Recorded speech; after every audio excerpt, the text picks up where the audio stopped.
واصلت شركة بيبسي دورها في رعاية المواهب الرياضية، حيث نظمت دوري مدارس بيبسي الدورة التاسعة والتي انتهت قبل أيام قليلة.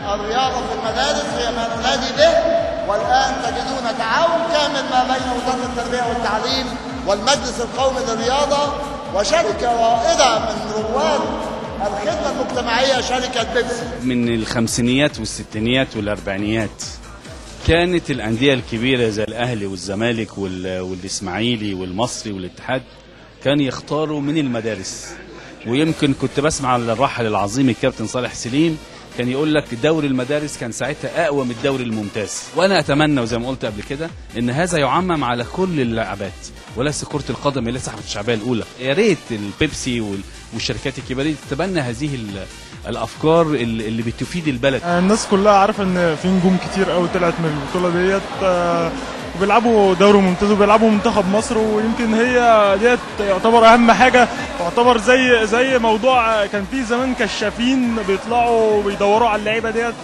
في المدارس ما حدش كان بيشوفهم. يمكن بيبسي عامله حاجه جديده، حاجه متميزه، يعني الناس كلها بتشوفها وبتتعرض تلفزيون وكده وبتطلع نجوم كبيره واكيد منتجه جدا. شركه بيبسي عادت تاني ان هي تكتشف الموهوبين من خلال دوري المدارس، اكيد هيطلع 5 أو 6 لعيبه بشكل مميز جدا، وهم دولت اللي ممكن يمثلوا نادي كبير او يروحوا منتخب، واعتقد ان دي حاجه يعني ان شاء الله باذن الله ليها ثمار وليها نجاح كبير جدا. بطوله جميله جدا، استاذ محمد طويله بقاله كذا موسم مواظب عليها، وانا لسه كنت قاعد معاه دلوقتي، فما شاء الله كل موسم بيطلع لعيبه كويسه قوي.